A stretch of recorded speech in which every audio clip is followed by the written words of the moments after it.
If you don't have a ball joint separator, here's a good way to separate the ball joint from the control arm, the lower control arm. What you want to do, obviously, have the vehicle jacked up and secured by jack stands. Get yourself a piece of wood so it doesn't slip off of there, and then put your jack underneath, directly underneath where the ball joint goes down, and apply some weighted pressure to that. Now, you should be able to, with a hammer, impact this enough to separate the bottom part of the joint from the top. Always be aware of where you're hitting.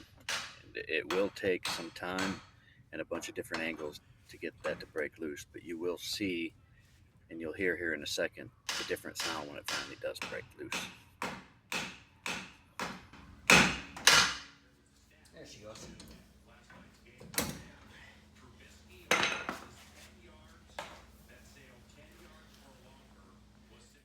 So now that you have everything apart, now is a good time to double check these other joints, just to look and make sure. Now that you got them apart, you can see everything else. I see this is probably ready to be replaced. The customer doesn't want to do that right now, so we're going to let it go. You want to clean up any areas, any marks that you made around here. Always helps put anti-seize back on these. Make sure that these threads, if you're reusing this, are nice and clean along with the nut, because now that it's loose, you'll have a hard time, once this is in your way, you'll have a hard time getting that nut tight and getting this to seat the way that it should. So you want to be able to almost finger roll it all the way up there till it's snug, until it starts pulling down on that conical. Also, when you go to put the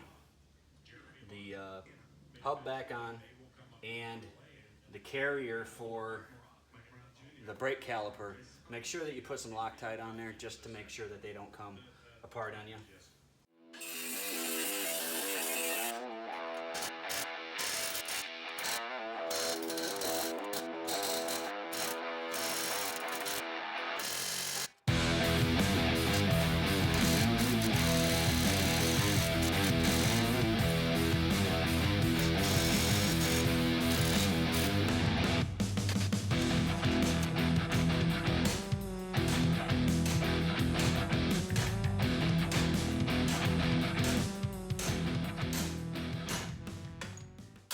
Now, if you're removing a stock joint from the factory, this one's been on there since new, it'll have this pressed and crimped edge that they stamp it in the lower control arm from the factory.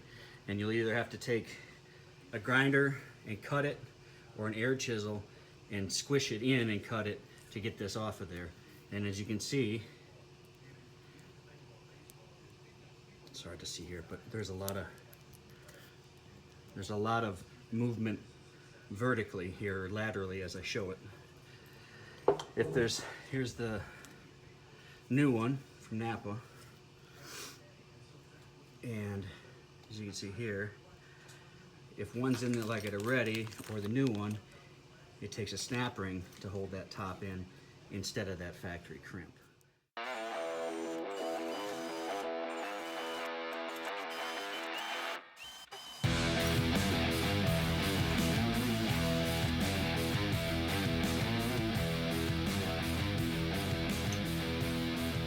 Piece of tubing here that matches kind of the diameter here of the seat surface for the ball joint. So when we drive it, that's where it stops, and we're putting the pressure right there instead of down there on that ball joint, which can get a little wobbly. In my experience, since that arm wants to go like this, I always try and start the outside first, because as you jack and as you go, it seems like you're pounding more in on here because there's more surface. You don't want to pound so much out here. When you do, make sure it's not as hard as in here, and it's going to want to try and rotate that. So we're going to jack it some more.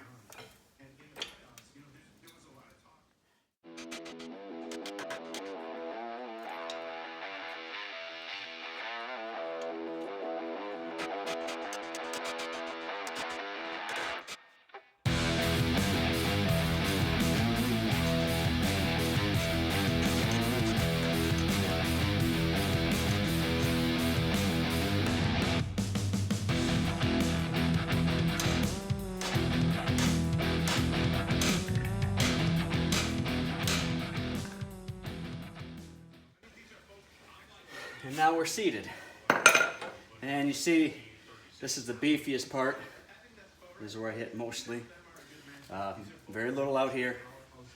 And as you go up, that control arm,